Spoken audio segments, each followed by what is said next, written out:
Hello everyone, कैसे हैं आप? एकदम बढ़िया। बिल्कुल, आप ऐसे ही हंसते मुस्कुराते रहिए और हाँ, पढ़ाई भी करते रहिए।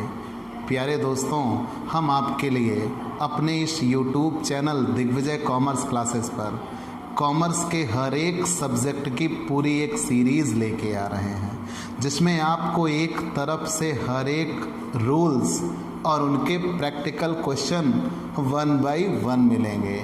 मतलब आपकी पूरी पढ़ाई आपके घर बैठे आपकी शर्तों पर होगी। जब दिल चाहा तब पढ़ाई किया, जब दिल चाहे आप तब पढ़ना शुरू कर सकते हैं। 24 घंटे आपकी पढ़ाई आपके हाथों में होगी, ठीक। और आप जैसी पढ़ाई, क्लासरूम पढ़ाई या ऑफलाइन पढ़ाई चाहते हो, बिल्कुल वैसी पढ़ाई यहाँ आपको मिलेगी। रेगुलर क्लास मिलेगी, डाउट सेशन रखा जाएगा, पीडीएफ अवेलेबल कराई जाएंगी और सारे एग्ज़ाम पेपर भी जो पिछले वर्षों के हैं वो सॉल्व कराए जाएंगे। मतलब इतना सब कुछ यहाँ आपको मिलेगा हमारे इस YouTube channel Digvijay commerce classes पर। तो अगर आप नए जुड़े हैं तो सबसे पहले हमारे इस यूट्यूब चैनल को सब्सक्राइब करिए, शेयर करिए, बेल आइकन दबाइए, ताकि आपको हमारे लेटेस्ट वीडियोज़ के अपडेट मिल सके। आज हम आपके लिए इस वीडियो क्लास के माध्यम से आयकर, इनकम टैक्स के सबसे महत्वपूर्ण पार्ट, मैंने क्यों कहा सबसे महत्वपूर्ण पार्ट, अगर आप डॉक्टर राम मनोहर लोहिया अवध यूनिवर्सिटी में पेपर देने जा रहे हैं तो बेटा लिख के रख लो, 45 नंबर इससे ज़रूर मिलेगा, पहली चीज़। और दूसरी चीज़, समय के मामले में भी ये पाठ बहुत ही बलवान है।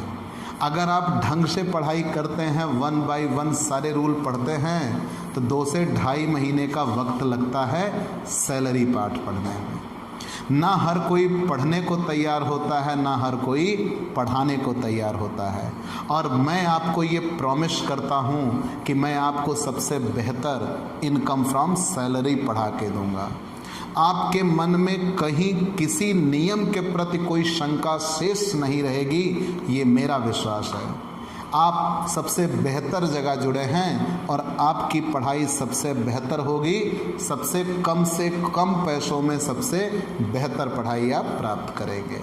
तो आइए हम आज टॉपिक शुरू करते हैं, वेतन से आय। आय के 5 शीर्षक होते हैं। आय के 5 शीर्षक होते हैं, वेतन से आय, मकान संपत्ति से आय, व्यवसाय अथवा पेशों से आय, और चौथा कैपिटल गेन, पूंजी लाभ जिसे कहते हैं, और अन्य साधनों से आय। तो आय के 5 शीर्षक मतलब एक व्यक्ति इन्हीं 5 साधनों से ही आय प्राप्त करता है। और उन 5 साधनों में पहला साधन है वेतन से आय, ठीक। पहला साधन है वेतन से आय। लेकिन वेतन शब्द की कोई स्पष्ट परिभाषा नहीं दी है।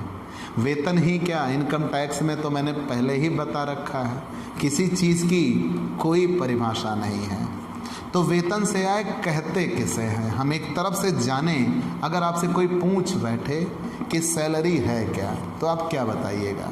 भाई जनरली आप पढ़ लिख रहे हो, आपकी ये बचपन से सोच रही है कि पढ़ लिख के हमें नौकरी करनी है। यार कहाँ जा रहे हो? नौकरी, नौकर शब्द से आया, नौकर बनने जा रहे हो किसी के। लेकिन आपकी ये धारणा है, हर एक व्यक्ति, समाज के मध्यम वर्गीय परिवार की ये सोच होती है कि हमें पढ़ लिख के नौकरी पानी है। और मैं आपको वेतन पाठ अब पढ़ाने जा रहा हूँ कि वेतन पाठ से आय होगी तो कैसे होगी, आप उस पर टैक्स कैसे देंगे। तो आइए हम आप वेतन से आय के बारे में पढ़ें। मैंने ये कहा कि अगर आप डॉक्टर राम मनोहर लोहिया अवध यूनिवर्सिटी में पेपर देने जा रहे हैं तो पूरे 45 नंबर के क्वेश्चन इससे आपको मिलेंगे। मतलब सैलरी आ गई, समझो आधी लड़ाई जीत लिया इनकम टैक्स की, ठीक। फिर तो हर पाठ चुटकियों में सॉल्व होंगे, बशर्ते वेतन आ जाए, ठीक है। मैं आपके लिए वेतन के हर एक नियम एकदम सरल बना दूंगा। तो चलिए हम वेतन से आय के 5 शीर्षक वेतन, मकान, व्यवसाय, पेशा, अन्य। 5 शीर्षकों में पहला शीर्षक है वेतन से आय। तो वेतन से आय कहते किसे हैं? जब कोई मालिक, ध्यान देना, मालिक, काम देने वाला, नियोक्ता। तो जब कोई नियोक्ता अपने किसी कर्मचारी को, कर्मचारी कौन? जो काम करना स्वीकार करता है, और नियोक्ता कौन? जो किसी दूसरे व्यक्ति को अपने यहाँ काम पे रखता है। टॉपिक एक एक मेंशन करना बेटा। तो जब कोई नियोक्ता अपने किसी कर्मचारी को उस कर्मचारी द्वारा की गई सेवा के बदले में जो निश्चित पारिश्रमिक देता है, उसे ही वेतन कहते हैं। ध्यान देना, मैंने परिभाषा क्या बनाई? नियोक्ता द्वारा। किताबों में परिभाषा नहीं मिलनी है, आप समझिए, जानिए। इतनी बार ये परिभाषा बोलूँगा कि आपके रोम रोम में बस जाएगी कि नियोक्ता द्वारा, मतलब कॉन्सेप्ट क्लियर क्या हुआ कि ये किसके द्वारा मिलना चाहिए? मालिक के द्वारा मिलना चाहिए। नियोक्ता द्वारा उसके कर्मचारी को उस कर्मचारी द्वारा की गई सेवा के बदले में मिले। जैसे एक उदाहरण, मान लीजिए आप किसी के यहाँ ड्राइवर हो। ना जीना, ऐसा नहीं है, आप किसी को गलत तरीक़ों से नहीं जज करिएगा। तो मैं आपको एक उदाहरण देना चाहता हूँ। मान लीजिए आप किसी के यहाँ ड्राइवर हैं, ठीक, और ड्राइवर हैं, आप अपने मालिक को कहीं बाहर ले गए घुमाने के लिए। मालिक आपका खुश हुआ, कहा लो बेटा ये पैसे रखो इनाम के तौर पर, वेतन तो हम देंगे ही देंगे, ये रखो अपने पास रखो। तो वो क्या होगा? वो भी आपके लिए वेतन होगा।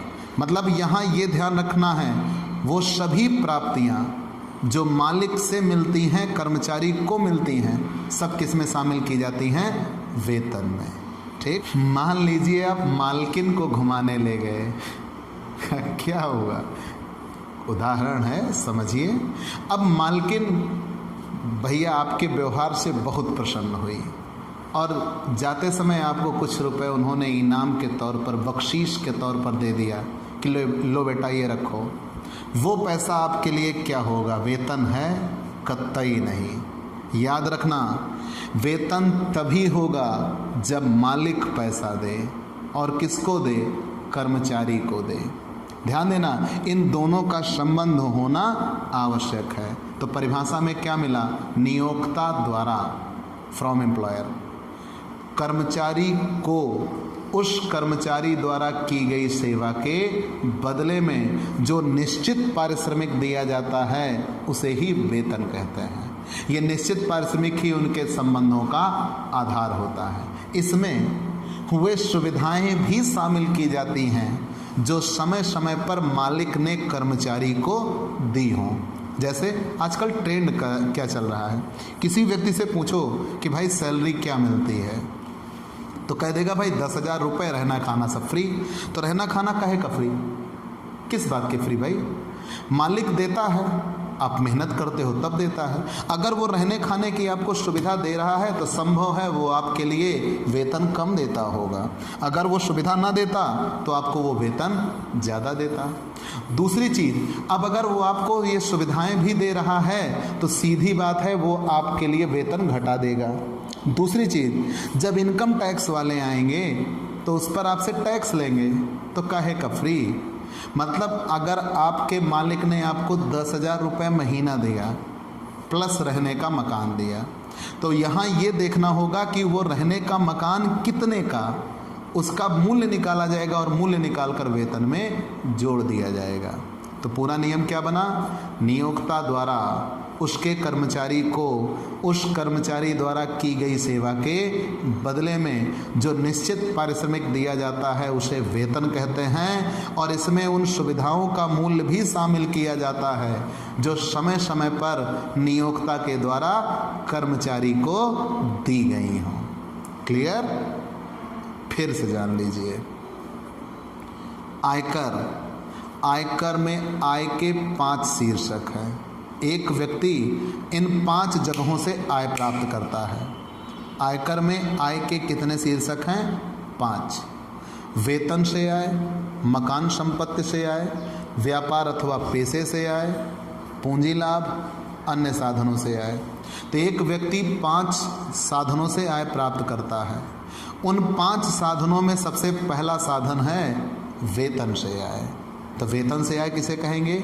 नियोक्ता द्वारा उसके कर्मचारी को उस कर्मचारी द्वारा की गई सेवा के बदले में जो निश्चित पारिश्रमिक मिलता है उसे ही वेतन कहते हैं। और इसमें वो सुविधाएं भी शामिल की जाती हैं जो नियोक्ता द्वारा उसके कर्मचारी को प्रदान की गई हों। मान लिया। लेकिन वेतन कर योग्य कैसे होता है? ध्यान देना बेटा, अब यही 3 बातें मिल जाएंगी। प्राप्त वेतन, ध्यान देना मैं शब्द क्या बोलने वाला हूँ। प्राप्त वेतन मतलब रिसीव सैलरी। प्राप्य वेतन, प्राप्य वेतन किसे कहते हैं? मिलना है, मिला नहीं है। बकाया वेतन, ठीक, एरियर सैलरी। और अग्रिम वेतन, ये सब क्या है? ठीक, मैंने क्या कहा, कितनी चीज़ें आपको जाननी है? 4। कौन कौन से? प्राप्त वेतन, ठीक, प्राप्य वेतन, अग्रिम वेतन, अग्रिम वेतन और बकाया वेतन। बकाया वेतन मतलब आपको कितनी चीज़ें जाननी हैं? 4। प्राप्त वेतन किसे कहते हैं? रिसीव्ड, रिसीव्ड, ठीक, ये मिल चुका है, ये रिसीवेबल है, और ये एडवांस, और ये एरियर, ठीक है। आप हमसे पेड क्लास लीजिए। पेड क्लास पाने के लिए हमारे व्हाट्सएप नंबर पर व्हाट्सएप करिए, मैसेज करिए, आपको पेड क्लास की पूरी जानकारी दे दी जाएगी। तो यहाँ आते हैं, प्राप्त वेतन किसे कहते हैं?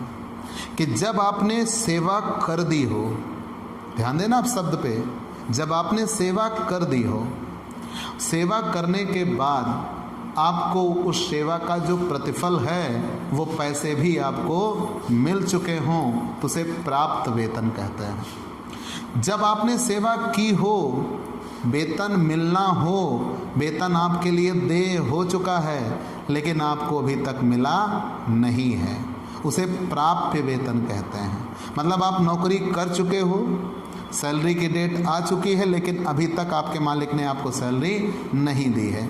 जनरली हम किसी संस्था में देखते हैं प्राइमरी के टीचर, उनके द्वारा ये कहा जाता है भाई 3 महीने से सैलरी नहीं मिली है, 2 महीने से सैलरी नहीं मिली है, 4 महीने से सैलरी नहीं मिली हुई है। ये क्या है कि मतलब वो नौकरी कर रहे हैं, सेवा दे रहे हैं, लेकिन अभी तक उनकी संस्था ने उनको वेतन का भुगतान नहीं किया, तो वो वेतन उनके लिए देय हो चुका है, मतलब उनको प्राप्य हो चुका। संस्था द्वारा देय है, कर्मचारी द्वारा प्राप्य है। कर्मचारी को मिलना है, अभी तक मिला नहीं है, ठीक। लेकिन टैक्स किस पे देना होगा? जनरली बच्चों की सोच ये बनती है जब वेतन मिलेगा तो टैक्स देंगे, गलत सोच है।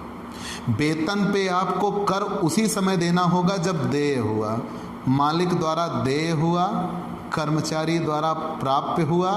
अब चाहे आपको अभी मिला हो या ना मिला हो, आपके नाम पर उतना वेतन बना तो आपको उतने वेतन पर टैक्स देना होगा, चाहे अभी तक वेतन मिला हो या ना मिला हो। तो याद रखिएगा, सैलरी प्राप्त के आधार पर कर योग्य नहीं होती, प्राप्य के आधार पे कर योग्य होती है। मतलब सैलरी में हमें इससे ज़्यादा मतलब नहीं होगा, हमें मतलब इससे होगा कि सैलरी ड्यू हो गई है, दैट्स इट। अभी आपको मिली नहीं मिली कोई फ़र्क नहीं पड़ता, आपको टैक्स देना होगा, ठीक है। फिर से जान लीजिए, जब कभी आप नौकरी कर चुके हों और अभी भी आपको वेतन दे हुआ, आपके नाम पर वेतन बन गया लेकिन वेतन मिल भी गया, तब उसे प्राप्त कहते हैं, रिसीव्ड। और अगर अभी आपने नौकरी की है लेकिन अभी तक आपको सैलरी मिली नहीं है, तो ड्यू तो हो चुका है लेकिन मिली नहीं है, उसे प्राप्य कहते हैं। तो टैक्स लगता है प्राप्य के आधार पर, सैलरी दे हो गई, बात खत्म, टैक्स देना होगा, ठीक। अब आपको मिली है नहीं मिली है, डोंट केयर, ठीक है। अब अगर एक नियम बनता है बेटा, अग्रिम वेतन किसे कहते हैं? बहुत कम जगह पर इनको स्थान मिलता है, लोग इनको नज़रअंदाज करते हैं। और याद रखिएगा, बहुत बड़ा टॉपिक है, मैं आपको डेट के हिसाब से बताना चाहूँगा, ज़्यादा बेहतर समझ में आएगा। अग्रिम वेतन, पहली चीज़ तो प्राप्ति के आधार पर कर योग्य होता है, मेरी बात शब्द समझिएगा।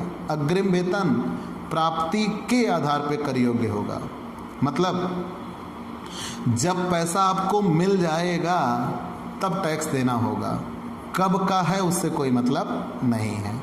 जब कभी कोई कर्मचारी अपनी आने वाली सेवा के बदले में पहले ही मालिक से वेतन ले ले, मतलब वो ये कहेगा कि मालिक मुझे पैसों की ज़रूरत है, मैं आपके यहाँ भविष्य में सेवा कर दूंगा, आप मुझे उसके बदले में पहले ही वेतन दे दीजिए।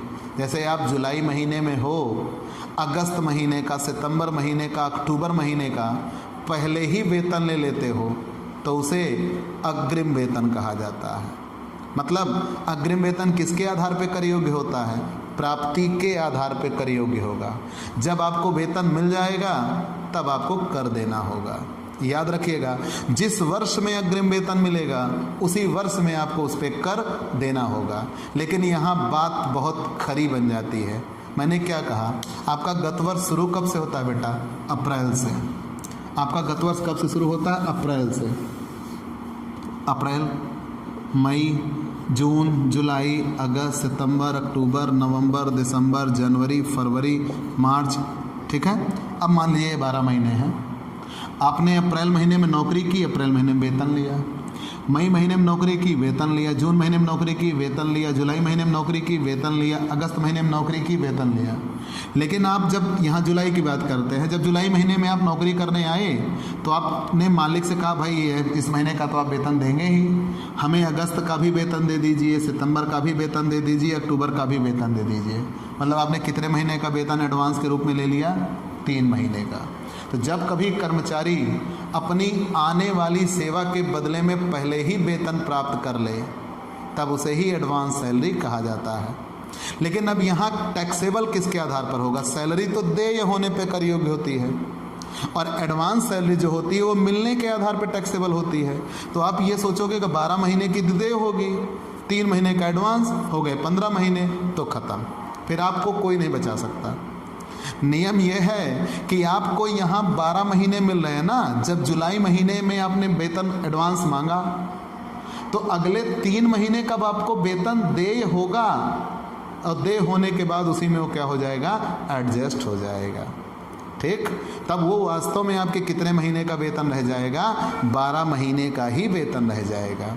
लेकिन ये सबसे बड़ा रोल अदा करेगा कब? मान लीजिए आप मार्च महीने में एडवांस लें तो कितने महीने का? 3 महीने का। तो आप जनवरी, अप्रैल से लेकर मार्च तक 12 महीने का वेतन आपके लिए देय होगा, उस पर टैक्स लगेगा। और मार्च महीने में आकर आप अगले 3 महीने का एडवांस ले लेते हैं तो इस साल आप कितने महीने के वेतन पे टैक्स दे रहे होंगे? 15 महीने के वेतन पे।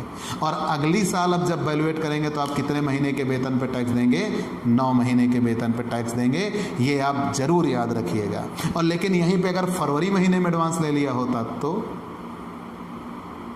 फरवरी महीने में एडवांस ले लिया होता तो फरवरी में एडवांस ले लेते तो मार्च वाला वेतन एडवांस में कट जाता, तो बचता केवल कितने का?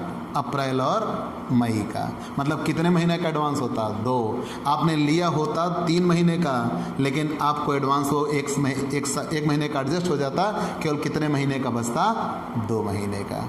तो आपको डेट के हिसाब से समझना होगा। फिर से जान लीजिए, मैंने एडवांस पे नियम क्या बताया। नियम यह है कि जब कभी कर्मचारी अपनी आने वाली सेवा के बदले में पहले ही अपने मालिक से वेतन पाले, ध्यान देना, मतलब अभी उसने नौकरी की नहीं है, करेगा, और मालिक से उसके बदले में पहले ही वेतन ले लेता है, उसे अग्रिम वेतन कहते हैं, एडवांस सैलरी। और एडवांस सैलरी जब मिलती है तो टैक्सेबल होती है। अब मान लो हमने साल के बीच में ले लिया तो जब हम आगे वो समय आएगा तो नौकरी करेंगे, लेकिन उस समय फिर हमें वेतन दे नहीं होगा, वो वहीं पे समाप्त हो जाता है, एडजस्ट होता है। तो जब वो दे नहीं होगा तो हमें उस पर फिर टैक्स नहीं देना होगा। लेकिन यही चीज़ अगर हम साल के अंत में एडवांस सैलरी लेते हैं तो इधर तो हम 12 महीने का वेतन ले चुके हैं और प्लस मार्च महीने में हम कितने महीने का एडवांस ले रहे हैं, 3 महीने का। तो टोटल हमें कितने महीने का वेतन दे मिल जाएगा, 15 महीने का। हमें टैक्स कितने महीने पे देना होगा, 15 महीने के वेतन पे। लेकिन फिर जब ये अगली साल नौकरी करेंगे तो केवल कितने महीने के वेतन पे टैक्स देंगे, 9 महीने के वेतन पे देंगे, क्योंकि फिर वो अगले साल 3 महीने का वेतन दे नहीं होगा। ठीक। बकाया वेतन किसे कहता है? बकाया शब्द से अर्थ निकालोगे पक्का है खड्डे में गिरोगे। ठीक। नियम यह है, बकाया किसे कहते हैं? सेवा की हो, वेतन ना मिला हो। मैं भी ऐसा ही मानता था, सच्चाई यही है। भाई नौकरी कर दी, वेतन नहीं मिला, बकाया हो गया।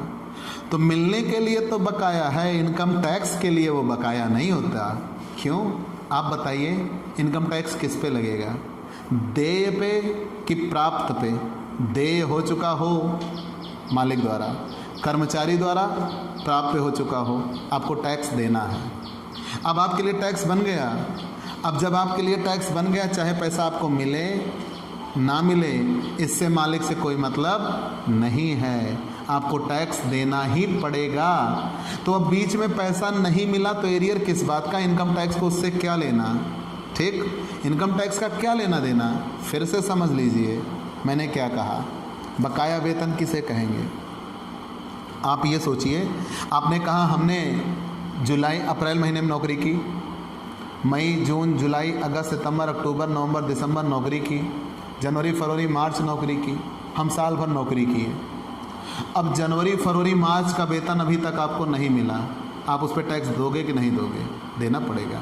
मैंने टैक्स कहा है ना कि टैक्स देय के आधार पर लगता है। मालिक द्वारा देय हो गया, कर्मचारी द्वारा प्राप्य हो गया, टैक्स बन गया, तो एरियर किस बात का? चाहे पैसा मिला हो चाहे ना मिला हो।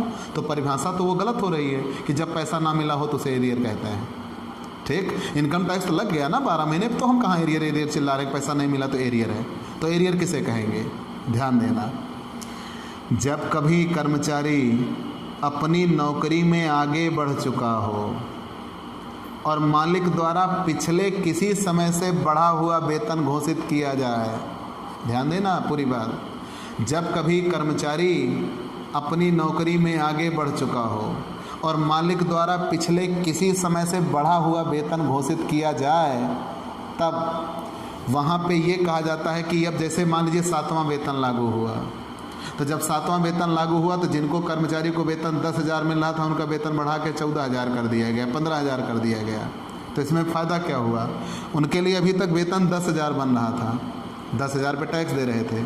अब मालिक ने कहा हम पिछले 3 वर्षों से आपका वेतन 15,000 कर दे रहे हैं, मतलब हर महीने का उनका कितना एक्स्ट्रा हो गया? 5,000। अब पिछले 3 साल का 5,000 रुपये हर महीने के हिसाब से सरकार जोड़कर देगी। तो जब सरकार जोड़ कर देगी तो आयकर वाले उस पर टैक्स लेंगे, उसे एरियर सैलरी कहा जाएगा, और ये जब मिल जाती है तब कर योग्य होती है। ठीक है। अब बेटा बड़े ये ऐसे शब्द हैं जो बहुत कम आपको परेशान करेंगे, मतलब जाहिर सी बात है ये बिल्कुल नहीं मिलेंगे, एक आध क्वेश्चन में मिलेंगे, लेकिन आपको ये शब्द समझने होंगे, ये थोड़े अटपटे शब्द हैं। ठीक। तो मैंने आपसे शुरू से बता दिया वेतन किसे कहेंगे, एक तरफ से जान लीजिए, क्योंकि मैं समझाने पे था तो आपको उदाहरण भी दे रहा था। तो इधर सुनिएगा, वेतन आय का पहला शीर्षक है। ठीक। क्यों? आय के कितने शीर्षक हैं? 5। वेतन, मकान, व्यवसाय, पैसा, पूंजी, अन्य। व्यवसाय और पैसा एक में ही है। तो वेतन आय का पहला शीर्षक है। वेतन से आय कहते किसे हैं? नियोक्ता द्वारा उसके कर्मचारी को उस कर्मचारी द्वारा की गई सेवा के बदले में, क्या कहा मैंने? नियोक्ता द्वारा उसके कर्मचारी को उस कर्मचारी द्वारा की गई सेवा के बदले में निश्चित पारिश्रमिक के जो निश्चित पारिश्रमिक दिया जाता है उसे वेतन कहते हैं। और इसमें उन सुविधाओं को भी शामिल किया जाता है जो समय समय पर नियोक्ता द्वारा कर्मचारी को दी गई हों। ठीक है। हमने अग्रिम वेतन बताया। अग्रिम वेतन किसे कहेंगे? जब कभी हम नौकरी में अपनी आने वाली सेवा के बदले में पहले ही वेतन ले लें, जब कभी हम अपनी आने वाली नौकरी के बदले में पहले ही वेतन प्राप्त कर लें, उसे एडवांस सैलरी कहते हैं। और ये याद रखिएगा, एडवांस सैलरी जब वास्तव में मिलनी होगी, मतलब जिस महीने का ये वेतन होगा, फिर उस महीने में उस पर टैक्स नहीं लगेगा। जब ये मिल जाती है तभी टैक्स लगता है। एरियल सैलरी किसे कहते हैं? जब हम नौकरी में आगे जा चुके हों और मालिक द्वारा पीछे से बढ़ा हुआ वेतन घोषित किया जाए। तो जब पीछे से बढ़ा हुआ वेतन घोषित किया जाए तो जो पीछे से आपका बढ़ा हुआ वेतन आपको दिया जाएगा उसे एरियर कहते हैं। और जब कर्मचारी को मिल जाता है तब उस पर टैक्स देना होता है। तो ये चीज़ें वो थी जो हर कदम पर आपका रास्ता रोकती। ठीक, अब हम एक एक नियम आते हैं जो कि किताबों में लिखे गए हैं। ठीक, एक तरफ से एक एक नियम पे चलते हैं। आपकी किताब में टॉपिक दिया है वेतन के संबंध में कुछ महत्वपूर्ण बातें। तो सबसे पहले दिया है वेतन। वेतन किसे कहते हैं? अब सबसे रोचक बातें आपको मिलनी शुरू हो जाएंगी। वेतन किसे कहते हैं? मजदूरी किसे कहते हैं? क्या वेतन और मजदूरी में कोई अंतर होता है? हाँ जी, होता है, बहुत बड़ा अंतर है। अगर हम trading and profit and loss बना रहे हैं तो मजदूरी तो ट्रेडिंग में दिखाया जाएगा और वेतन तो पीएल में दिखाया जाता है। मतलब दोनों में ज़मीन आसमान का अंतर है। लेकिन अगर हम इनकम टैक्स में बैठे हैं तो वेतन और मजदूरी में कोई अंतर नहीं बनता। मतलब किसी भी व्यक्ति के लिए वेतन, चाहे वो उच्च पद पर हो, चाहे वो निम्न पद पर हो, चाहे वो बौद्धिक कुशलता के जरिए पैसा कमा रहा हो और चाहे वो शारीरिक श्रम के जरिए पैसा कमा रहा हो, बशर्ते पैसे मालिक के द्वारा चुकाए जाएं। और किसको दिए जाएं? कर्मचारी को दिए जाएं। तो जब नियोक्ता और कर्मचारी होगा तो जाहिर सी बात है वहाँ पे क्या बन जाएगा? वेतन। जनरली परिभाषा क्या होती है? जब हम बुद्धि प्रधान कार्यों के लिए पैसा पाते हैं, जहाँ हम बौद्धिक कुशलता को प्रयोग करने के बदले में पैसा पाते हैं, वहाँ वेतन शब्द का इस्तेमाल करते हैं। ये उच्च तबके के लोग द्वारा जो हायर जॉब में होते हैं वो कहते हैं वेतन मिलता है। और जो निम्न तबके के लोग होते हैं उसी चीज़ को क्या कहते हैं? मजदूरी मिलती है। लेकिन दोनों के लिए शब्द केवल विभेद है, इनकम टैक्स में कॉन्सेप्ट में अंतर नहीं है। क्यों? क्योंकि ये पैसे मालिक के द्वारा दिए जाते हैं और कर्मचारी को दिए जाते हैं। जब मालिक के द्वारा कर्मचारी को दिया जाए तो वो वेतन ही कहा जाएगा, अलग से उसका कोई नया नाम नहीं होगा। तो मतलब आप इतना समझिए, इनकम टैक्स के लिए वेतन और मजदूरी में कोई अंतर नहीं है। दूसरा, नियोक्ता किसे कहते हैं? Employer. What is the definition of employer? कोई भी व्यक्ति या संस्था जो अपने यहाँ किसी दूसरे व्यक्ति को काम पर रखता है, कोई व्यक्ति हो या संस्था हो जो अपने यहाँ किसी दूसरे को काम पे रखता है, उसे नियोक्ता कहते हैं। कंफर्म? फिर से जान लीजिए, कोई भी व्यक्ति या संस्था, वो कोई भी हो सकता है, फर्म हो सकती है, कंपनी हो सकती है, स्वयं सरकार भी नियोक्ता हो सकती है। कैसे? सरकारी कर्मचारी का नियोक्ता कौन? सरकार। मतलब जिनकी सरकारी नौकरी है उनका मालिक कौन? सरकार। चाहे केंद्र सरकार हो चाहे राज्य सरकार हो, लेकिन उनका मालिक कौन है? सरकार। तो मतलब सरकार भी नियोक्ता हो सकती है, याद रहना। फिर याद रखिएगा, मैंने ये कहा कि नियोक्ता कौन होता है? किसी भी व्यक्ति को कार्य देने वाला व्यक्ति ही उसका क्या कहलाता है? नियोक्ता कहलाता है। वो व्यक्ति हो सकता है, संस्था हो सकती है, या कोई देश हो सकता है। मतलब आपको जहाँ पे कार्य मिले, जिसके द्वारा मिले, वही आपका क्या कहलाएगा? नियोक्ता। क्या किसी व्यक्ति के एक से अधिक नियोक्ता हो सकते हैं? हो सकता है। अगर वो व्यक्ति 2 जगहों पर जॉब कर रहा है, पार्ट टाइम जॉब बोला जाता है, कि आप एक जगह नौकरी करते हो, थोड़ा समय आपका बच जाता है, आप दूसरी जगह चले जाते हो नौकरी करने के लिए। जैसे आपने गाँवों वगैरह में देखा होगा, कोई टीचर हैं, वो बीमा का भी काम करते हैं। ठीक, तो मतलब यह है कि उन्होंने एक साथ कितनी नौकरी पकड़ी हुई हैं? 2। तो जब एक साथ उन्होंने 2 नौकरी पकड़ी हुई हैं तो उनके यहाँ 2 मालिक होंगे उनके लिए। लेकिन इनकम टैक्स वेतन है ना, चाहे 50 जगह से मिले, चलो वो ठीक है, आपको थोड़ा अटपटा लगा। एक व्यक्ति मजदूरी अगर कर रहा है तो साल भर में 365 जगह मजदूरी कर सकता है, तो 365 नियोक्ता बनते हैं उसके। अंत में कर उसको कितने पर देना है? साल भर की आय पर, सारे नियोक्ताओं से मिलने वाले पैसे पर। मतलब एक व्यक्ति के 1 से अधिक नियोक्ता हो सकते हैं। कंफर्म? तो वेतन में टॉपिक क्या बनेगा? आपको मालिक से पैसा मिले ना। अब वो मालिक बदल जा रहे हैं तो इससे कोई मतलब नहीं है। मालिक दे रहा है, कर्मचारी को दे रहा है, मायने ये रखता है। ठीक? तो एक व्यक्ति के 1 से अधिक नियोक्ता हो सकते हैं। अब मुद्दा बनता है वेतन की प्राप्ति। वेतन की प्राप्ति, क्या वेतन की प्राप्ति मायने रखती है? हाँ या ना? तो नियम यह है कि अगर वेतन प्राप्य है, ध्यान देना मेरे शब्द को, प्राप्य है, मैंने अभी इसीलिए इसको कॉन्सेप्ट क्लियर किया था कि अगर वेतन प्राप्य है तो आपको टैक्स देना होगा, चाहे वेतन आपको मिला हो या ना मिला हो। अगर अग्रिम वेतन है तो मिल जाएगा तो टैक्स देना होगा, और अगर बकाया वेतन है तो मिल जाएगा तो टैक्स देना होगा। इसीलिए मैंने इन तीनों को स्पष्ट रूप से आपको समझा दिया। केवल वेतन लिखा हो तो वेतन प्राप्य होने पर कर योग्य होता है।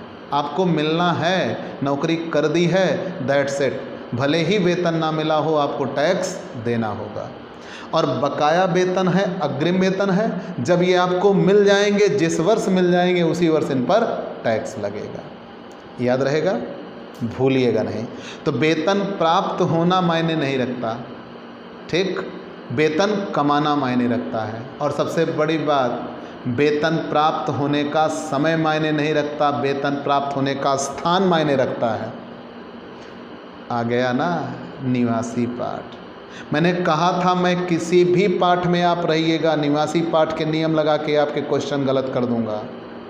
तो आप विदेश में पैसा कमा रहे हो, वो वेतन आप भारत में पा रहे हो, तो हुआ ना भारत में टैक्सेबल। तो भारत में वेतन पाने का स्थान मायने रखता है। वेतन पाने का स्थान क्या हुआ? भारत। तो आपको टैक्स देना होगा भारत में। और भारत में कमा के चले गए विदेश, वहाँ रह रहे हो, वहाँ वेतन पा रहे हो, तो आप दूसरे हेड में पहुँच जाओगे। पढ़ाया था ना, भारत में उपार्जित, उत्पन्न होने के स्थान पर जब भारत में आय उत्पन्न हुई है तो टैक्स देना होगा। तो मतलब वेतन प्राप्त होना मायने नहीं रखता है, वेतन पाने का स्थान मायने रखता है। क्लियर? तो वेतन अर्जित होने का स्थान मायने रखता है, मैंने आपको स्पष्ट रूप से बता दिया। क्यों? कि अगर एक वेतन जो भारत में पाया गया है, साधारण निवासी, असाधारण निवासी, अनिवासी, तीनों ही दशाओं में हम उस पर कर देते हैं। एक वेतन जो भारत में कमाया गया है लेकिन भारत में पाया नहीं गया है, उस पर भी हम तीनों दशाओं में कर देते हैं। लेकिन एक वेतन जो विदेश में कमाया गया है, विदेश में ही पाया गया है, हम केवल साधारण निवासी होंगे तो कर देंगे, असाधारण निवासी और अनिवासी होंगे तो उस पर हम कर नहीं देंगे। कन्फर्म? तो वेतन पाने का स्थान मायने रखता है, वेतन पाने का समय मायने नहीं रखता।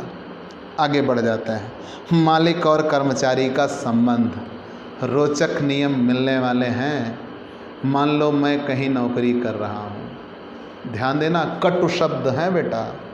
मान लीजिए मैं कहीं नौकरी कर रहा हूँ और नियमित समय पर मेरे मालिक द्वारा मंथली मुझे पैसे दिए जाते हैं, वो मेरे लिए वेतन है। कल को अगर मैं मर गया तो मेरी विधवा को मेरे मालिक द्वारा पैसे दिए जाएंगे, पेंशन के रूप में दिए जाएंगे, मालिक ही दे रहा है, लेकिन वो कर्मचारी को ना देकर कर्मचारी की विधवा को दे रहा है। उसे पारिवारिक पेंशन कहेंगे और वो वेतन पाठ में नहीं आएगी। याद रखिएगा, नहीं आएगी। अगर आपके घर में, पड़ोस में अगर कोई विधवा हो जिसको पेंशन मिलती हो, तो अगर उनको पेंशन मिलती है तो वो उनके लिए वेतन शीर्षक नहीं होगा, अदर सोर्सेज होगा। कारण वो मालिक के जरिए कर्मचारी को ना मिलकर कर्मचारी की पत्नी को मिल रहा है। ठीक नियमों में बदलाव लाते हैं। मान लीजिए मैं नौकरी कर रहा था, अभी हष्ट पुष्ट हूँ और रिटायर होने के बाद मेरे मालिक द्वारा मुझे पैसे दिए जाते हैं, मंथली रूप से पेंशन के रूप में दिए जाते हैं, तो मतलब आपके पड़ोस में कोई बुढ़ऊ दादा हों जो नौकरी किए थे, पेंशन मिल रही हो, महीने में एक दिन जाते होंगे बैंक SBI में, लेके आते होंगे पैसा, ना जी ना, तुमको तो ना देंगे। तो मान लीजिए वो पैसे पाते हैं, वो क्या है, वो उनके लिए वेतन है, क्योंकि वो मालिक ही दे रहा है और कर्मचारी को दे रहा है। और जिस दिन वो नहीं होंगे, उनकी विधवा को पेंशन दिया जाएगा, तो वो वेतन शीर्षक में ना होकर अन्य साधनों से आय होगा। क्यों?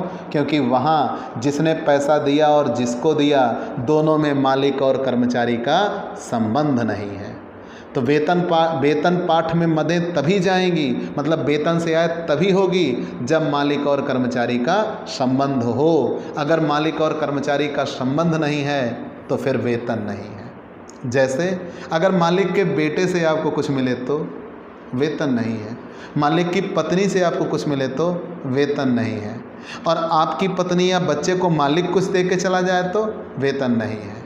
तो याद रखिएगा, वेतन मालिक के द्वारा दिया जाए, कर्मचारी को दिया जाए और कर्मचारी द्वारा की गई सेवा के बदले में दिया जाए, तब वेतन बनता है। ठीक? अगर आप मर गए और आपकी मृत्यु पर मालिक आपको कुछ हार चढ़ाने के लिए आ गया तो राम कसम वो भी वेतन होगा, और अगर मैं आयकर अधिकारी हूँ तो उस पर भी वेतन पे टैक्स चार्ज करूँगा। तो याद रखिएगा, इतने खतरनाक नियम हैं। ठीक? अगर हम नियमों की बात करते हैं तो ठीक। तो मैं यहाँ तक कहता हूँ बेटा कि अगर मालिक अपने हाथ से उठाकर मिट्टी दे दे, मान लीजिए आप मैयत में हैं और मालिक जनाजे में उठा के मिट्टी तक देता है, तो वह भी टैक्सेबल होगी। कंफर्म? सैलरी के इतने बड़े विचित्र नियम हैं। आगे चलता है तो वेतन होने के लिए सबसे बड़ी बात क्या मायने रखती है? मालिक और कर्मचारी का संबंध हो। संसद सदस्यों को वेतन मिलता है, मतलब जितने MP और MLA हैं, हाँ, राहुल गांधी को भी मिलता है। ठीक? नरेंद्र मोदी को भी मिलता है। तो जो संसद सदस्य होते हैं और विधायक, मतलब चाहे MP हो चाहे MLA, सांसद और विधायक, इनको वेतन मिलता है, हर महीने मिलता है। और जो एक बार विधायक हो गया, जीवन में फिर चाहे जीते चाहे ना जीते, उसको हर महीने पेंशन भी मिलती है। ठीक? हर महीने पेंशन भी मिलती है। तो नियम यह है कि इनके लिए वेतन नहीं होता, अन्य साधनों से आय होता है। क्यों? कारण यह है, ये जिससे पैसा पाते हैं वो सरकार है और ये खुद ही सरकार है, तो इनके मालिक और कर्मचारी के संबंध नहीं बन पाते। तो जब मालिक और कर्मचारी का संबंध नहीं बन पाता तो बेशक वेतन लिखा होगा संसद सदस्यों का वेतन, और आप हंसते मुस्कुराते हुए कहोगे कि ये सैलरी में नहीं जाएगा, अन्य साधनों से आय होगा। क्यों? क्योंकि वहाँ मालिक और कर्मचारी का संबंध नहीं बनता। याद रहेगा दोस्तों। तो वेतन से आय शीर्षक में वही मत जाती है जो मालिक द्वारा दिया जाए, और किसको दिया जाए? कर्मचारी को दिया जाए। तो वेतन से आय तभी होगा जब मालिक और कर्मचारी का संबंध बने। जैसे किसी कंपनी का अगर आप डायरेक्टर बन गए तो संचालक, किसी कंपनी का संचालक उसके मालिक के तौर पर जाना जाता है, इसलिए उनको भी जो वेतन मिलता है वो वेतन पाठ में नहीं जाता। ठीक? इसलिए उनको भी जो वेतन मिलता है वो वेतन पाठ में नहीं जाता, याद रखिएगा। तो वेतन पाठ में वही मदें जाएंगी जहां मालिक और कर्मचारी का संबंध हो। आगे बढ़ गए, साझेदार का वेतन। क्या कोई साझेदार वेतन ले सकता है? बताइए। बिल्कुल। लेकिन ये अगर साझेदार का वेतन लिया तो साझेदारी से वेतन ले रहे होंगे, तो साझेदारी तो आपकी है, व्यवसाय या फर्म आपका है, आप तो उसके मालिक हैं। तो मतलब मालिक हो, खुद ही वेतन ले लोगे? ले सकते हो, लेकिन वो वेतन पाठ में नहीं जाएगा, क्योंकि वहाँ भी मालिक और कर्मचारी का संबंध नहीं होगा।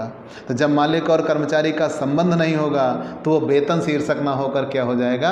अन्य साधनों से आए। लेकिन यहाँ जनरली उसे खर्चे के तौर पर दिखा दिया जाएगा, तो बिजनेस में दिखाएंगे, लेकिन इतना श्योर है कि वो सैलरी पाठ में नहीं जाएगा। ठीक? वो देश काल परिस्थितियाँ बताएंगी कि वेतन को हम फिर साझेदार के वेतन को कहाँ भेजें, व्यवसाय में कि अदर सोर्सेज में। ठीक है। तो अगर आप इनकम के तौर पर देख रहे हो तो फिर अदर सोर्सेज में, और अगर व्यवसाय के खर्चों के तौर पर देख रहे हो तो बिजनेस में। तो लेकिन याद रखिएगा, साझेदार का वेतन कहाँ जाता है? सैलरी में नहीं जाता। क्यों? क्योंकि वहाँ भी मालिक और कर्मचारी का संबंध नहीं होता। करमुक्त वेतन किसे कहते हैं? बहुत दिलचस्प टॉपिक है और सबसे हसीन, और नियमों में भाई जितने चीज़ें खूबसूरत होती हैं कसम से बड़ी खतरनाक होती हैं। ठीक, पाला ना पड़े। तो करमुक्त सुनने में तो बड़ा अच्छा लग रहा है ना, करमुक्त, कर नहीं देना, कर से मुक्त।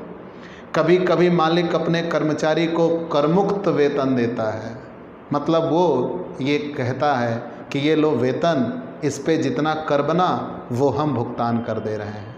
मतलब कर्मचारी की ओर से कर का भुगतान कौन कर देता है? मालिक। तब कर्मचारी के लिए वो प्राप्त वेतन क्या हो जाता है? करमुक्त वेतन हो जाता है, क्योंकि उसको अपनी जेब से उस पर टैक्स नहीं देना पड़ता। तो जब इनकम टैक्स वाले आएंगे तो जितना आपको वेतन मिला कर काट कर, उसे शुद्ध वेतन कहा जाता है। शुद्ध वेतन, नेट सैलरी। और जितना उस पर कर मालिक दे चुका है उतना आपके वेतन में जोड़ दिया जाएगा तो उसे ग्रॉस सैलरी कहते हैं। तो मतलब कोई कर मुक्ति आपको नहीं मिल रही है। हाँ, यही इतना होता है कि वो आप अपनी जेब से नहीं दे रहे होते हैं तो करमुक्त कह सकते हैं, लेकिन वास्तव में वो वेतन करमुक्त नहीं होता। ठीक है। तो मैंने पहले ही बताया कि जब इनकम टैक्स वाले आएंगे तो वो आपके वेतन में जितना कर काटा गया है उसको उसमें जोड़ देंगे। आगे बढ़ते हैं। वेतन का स्वेच्छा से त्यागना, ये क्या होता है? अगर आप वेतन को स्वेच्छा से त्याग देते हैं तो जैसे मान लीजिए मैंने आपको काम दिया, और मैंने आपको जब काम दिया तो आपने कहा भाई हम आपका ये काम पूरा करेंगे, 500 रुपये लेंगे। मैंने कहा भाई देख लो कुछ कम कर दो। कहें नहीं, काम कराना हो तो कराओ, नहीं तो ना कराओ। तो मैंने कहा ठीक है, मजबूरी में, चलो भैया ठीक है काम करिए। तो मतलब हम दोनों के संबंध कितने पे बन गए? 500 रुपये पे। अब आप काम पूरा किए, मैंने 500 रुपये आपको निकाल के दिया, और आपने कहा भैया वह दिन कहा रहा कुछ कम कह दिया, हम ज़्यादा बोल के रहे, लो 50 रुपये हम वापस कर देते हैं। तो आपने 50 वापस कर दिया, आपको वेतन कितना मिला? 450, लेकिन टैक्स आपको देना पड़ेगा 500 पे। काहे वापस कर दिया? ना करते। मतलब ये जब आप अपनी इच्छा से अपने वेतन को छोड़ दे रहे हो, कम ले रहे हो, तो आपको पूरे पे टैक्स देना होगा। क्यों? क्योंकि वो आपके वेतन का प्रयोग माना जाता है। जब कभी कर्मचारी स्वेच्छा से कुछ कम वेतन लेना स्वीकार करता है तो उसे पूरे वेतन पर कर देना होता है। ये नहीं है कि जितना मिला हम केवल उतने पे कर देंगे। लेकिन इसी जगह पे अनुबंध के अंतर्गत कम वेतन लेना, तो जैसे हरीश साल्वे ने कुलभूषण जाधव का मुकदमा लड़ा ICJ में, मतलब पूरे जो विश्व की कोर्ट है उसमें भारत का प्रतिनिधित्व किया, और उन्होंने अपनी फीस रखी थी 1 रुपये। कितनी? 1 रुपये। उस अंतर्राष्ट्रीय मुकदमे को लड़ने की फ़ीस उन्होंने रखी थी 1 रुपये। और उस समय भारत की तत्कालीन विदेश मंत्री सुषमा स्वराज ने उनको, जिस दिन उनकी मृत्यु हुई है, वो 1 रुपये ट्वीट करके उन्होंने कहा था जीते हैं मुकदमा, और उस दिन उन्होंने ट्वीट किया था कि आपके 1 रुपये शीघ्र ही आपको मिल जाएंगे। और उसी रात भगवान को मंजूर कुछ और था, सुषमा स्वराज खत्म हो गई।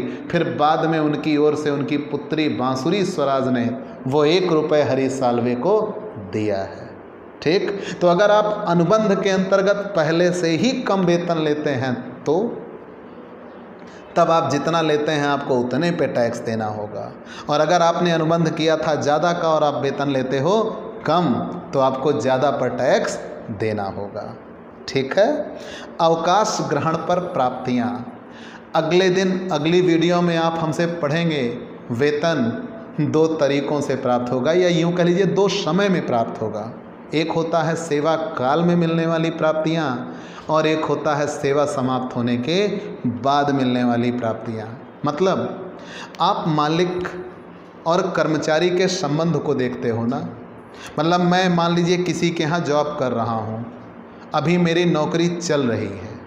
अगर अभी मेरी नौकरी चल रही है तो मेरे और मालिक के बीच मालिक और कर्मचारी का संबंध है। अगर मेरे और मेरे कर्मचारी के बीच में मालिक और कर्मचारी का संबंध है तो वेतन होगा। अब अगर मैं नौकरी से रिटायर हो गया तो क्या वो मेरे मालिक नहीं रहे?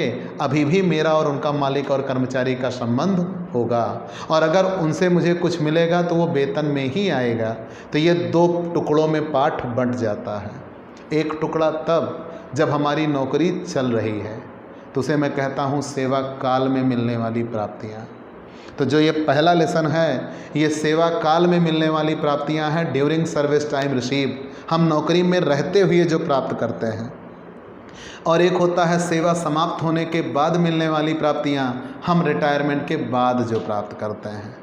तो मतलब हमें कितने तरीक़ों से पैसा मिलता है? दो, एक नौकरी में रहते हुए और एक नौकरी से रिटायर होने के बाद। तो जब नौकरी में रहते हुए पैसे मिलते हैं तो मैं उनको 4 टुकड़ों में बांटता हूँ। मैं सैलरी को डेड बॉडी कहता हूँ, मृत शरीर। और मैं इसलिए इसे मृत शरीर कहता हूँ क्योंकि ये 4 कंधों पर आती है। वो 4 कंधे क्या हैं? मूल वेतन, भत्ता, अनुलाभ और वेतन के स्थान पर लाभ। मतलब ये 4 कंधे ही पूरी सैलरी को ढोते हैं। मूल वेतन, भत्ता, अनुलाभ और वेतन के स्थान पर लाभ। Basic salary, allowance, perquisites and other benefit on the behalf of salary. ठीक, आगे ये आप डिस्क्राइब कर रहे हैं, हम पढ़ेंगे। आप जाहिर सी बात है पार्ट 2 बनेगा उसके लिए। ठीक है, अगले वीडियोज़ में आप वो पढ़ेंगे। लेकिन रिटायरमेंट के बाद क्या होगा? तो रिटायरमेंट होने के बाद भी आप 6 चीज़ें पाते हो। ग्रेचुटी, पेंशन, अर्जित अवकाश का नकदीकरण, encashment of earn leave, voluntary retirement system और रिट्रेंचमेंट और अंत में प्रोविडेंट फंड। ये 6 चीज़ें, तो इसको आपको समझने के लिए इनको 2 पाठों में बांट दिया गया है। जब हम लोगों ने पढ़ाई पढ़ी थी तो वेतन का केवल 1 पार्ट था, अभी वेतन का 2 पार्ट है। तो जो पहला पार्ट है वेतन से आए, वो नौकरी में रहते हुए पैसे मिलते हैं, उसकी बात की गई है। और दूसरा पार्ट होगा अवकाश ग्रहण से आए, जब नौकरी से आप रिटायर हो जाएंगे, उसकी बात की जाएगी। तो मतलब आप अभी सिर्फ और सिर्फ ये जानिए कि आपको नौकरी में रहते हुए पैसा मिलता है और नौकरी से रिटायरमेंट के बाद भी मिलता है। जो नौकरी में रहते हुए पैसा मिलता है उसे सेवा काल में मिलने वाली प्राप्तियां कहते हैं, और जो नौकरी से रिटायरमेंट के बाद मिलता है उसे सेवा समाप्त होने के बाद मिलने वाली प्राप्तियां कहते हैं। कंफर्म? आगे बढ़ जाते हैं। पेंशन, ये भी रिटायरमेंट के बाद कर्मचारी को मिलता है, जिसका पूरा ब्यौरा आप अगले पाठ में पढ़ेंगे। तो हम यहाँ भी इनकी चर्चा नहीं करेंगे, पूरा ब्यौरा अगले पाठ में आपको मिल जाएगा। नियोक्ता द्वारा की गई कटौतियाँ, अगर नियोक्ता कोई कटौती काट कर आपको वेतन देता है तो जैसे मान लो मालिक ने आपको मकान का किराया काट कर वेतन दिया। मालिक ये कहता है कि हम आपको रहने के लिए मकान दे रहे हैं, उसका किराया आपके वेतन से काट ले रहे हैं। तो काहे का मकान भैया, किराया आपके वेतन में जोड़ दिया जाएगा। मतलब जब कभी मालिक कुछ कटौतियाँ काट कर वेतन देता है तो जितनी कटौतियाँ काट कर वेतन दिया जाता है वो सीधा आपके वेतन में जोड़ दिया जाता है। कर्मचारी को भुगतान या उसके उत्तराधिकारी को भुगतान, तब नियम क्या होगा? अगर कर्मचारी अपने रिटायरमेंट के बाद मालिक से खुद कुछ प्राप्त करता है तो वो वेतन होगा, और अगर मालिक के ना रहने पर कर्मचारी को कुछ मिलता है तो कर्मचारी के ना रहने पर मालिक से कर्मचारी के घर वालों को कुछ मिलता है तो तब वो वेतन शीर्षक में नहीं जाएगा। जैसे अगर कोई आर्मी का व्यक्ति है, बॉर्डर पे शहीद हो गया, तो उसके घर वालों को तरह तरह के सुविधाएं मिलती हैं, वो क्या है? वेतन है? नहीं, वो अन्य साधनों से आय होंगी, हालांकि करमुक्त होती हैं। क्योंकि नियम यह है, मैंने करमुक्ताएं में पढ़ाया हुआ है कि अगर किसी को दुर्घटना आदि की वजह से कुछ पैसे मिलते हैं तो वो जितने मिलते हैं वो पूरे पूरे करमुक्त होते हैं। ठीक है, तो याद रखिएगा नियम क्या है कि अगर मालिक कर्मचारी के रिटायरमेंट के बाद कर्मचारी को ही पैसा दे रहा है तो वेतन है, लेकिन कर्मचारी के ना रहने पर उसके उत्तराधिकारी को, विधवा को या बच्चों को दिया जा रहा है तो वो वेतन नहीं होता, अन्य साधनों से आय होता है, क्योंकि दोनों के बीच में मालिक और कर्मचारी का संबंध नहीं होता। बिल्कुल वही पारिवारिक पेंशन कहलाती है। तो अगर कर्मचारी रिटायरमेंट के बाद मंथली रूप से कुछ पा रहा है तो वो तो पेंशन है। हालांकि अक्टूबर 2004 से पेंशन का ये स्वरूप समाप्त कर दिया गया, अब मंथली पेंशन नहीं मिलती, इकट्ठे मिलती है। मतलब पेंशन का कमिटेड स्वरूप आपको मिलेगा, मंथली बेस पेंशन समाप्त कर दी गई है। लेकिन याद रखिएगा कमिटेड बेस पर अभी भी पेंशन मिलती है। तो हम आते हैं कि पारिवारिक पेंशन किसे कहते हैं। तो कर्मचारी के ना होने पर उसकी विधवा को अगर कोई पेंशन दी जाए, बच्चों को तो पेंशन देने का प्रमाण नहीं है, लेकिन मेरा एक छोटा सा प्रश्न है आपके लिए। अगर कोई पुरुष नौकरी कर रहा है, अगर उसकी मृत्यु हो जाती है तो उसकी विधवा को पेंशन मिलती है। अगर कोई महिला नौकरी कर रही है, बहुत ऐसे उदाहरण होंगे आपके समाज में, और जो पत्नी प्रिय पति हैं, बेचारे पत्नी की सेवा करते हैं, रोज़ उनको ले जाते होंगे, ले आते होंगे, उन्हीं पर निर्भर होंगे कि पत्नी जी कमा रही हैं, वो घर बैठे खा रहे हैं। अगर पत्नी को कुछ हो गया, भगवान न करे ऐसा किसी के साथ, बड़ा दिल से कष्ट होता है। लेकिन मान लीजिए अगर किसी पत्नी की मृत्यु हो गई तो पति को पेंशन मिलेगी क्या? नहीं मिलती। नियम यह है कि अगर पति नहीं रहा तो पत्नी को जीवन यापन करने में कठिनाई होगी, और अगर पत्नी नहीं रही तो कमा खा लो भैया। ठीक, तो पत्नी की मृत्यु पर पति को पेंशन नहीं मिलती, याद रखिएगा। तो अगर कोई परिवार है और उस परिवार में किसी व्यक्ति की मृत्यु हो गई जो वेतन पा रहे थे, तो उनके स्थान पर उनके परिवार वालों को अगर पेंशन दी जाती है तो उसे पारिवारिक पेंशन कहते हैं, और वो अदर सोर्सेज होगा, वेतन नहीं होगा। ठीक, आगे आते हैं। नियोक्ता के अतिरिक्त अगर कोई अन्य व्यक्ति पैसा दे तो वह भी वेतन पाठ में नहीं जाता। नियोक्ता के अतिरिक्त अगर कोई अन्य व्यक्ति पैसा दे तो वह भी वेतन पाठ में नहीं जाता। कंफर्म, याद रखिएगा। तो आपको ये क्लास कैसी लगी हमें ज़रूर बताइएगा। आपके लाइक और कमेंट का इंतज़ार रहेगा। आप हमसे ज़रूर जुड़िए, और आप हमसे जुड़ने के लिए हमारे व्हाट्सएप नंबर पर व्हाट्सएप करिए, मैसेज करिए और पेड क्लास लीजिए, जिसमें आप थोड़े से शुल्क का भुगतान करके नियमित तौर पर क्लास पा सकते हैं, पीडीएफ पा सकते हैं, और स्पेशली सारे डाउट सेशन रखे जाएंगे और एग्ज़ाम पेपर सॉल्व कराए जाएंगे।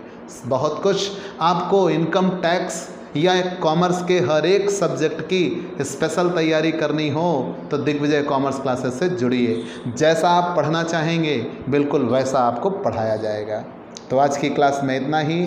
चलते हैं दोस्तों, बाय बाय दोस्तों।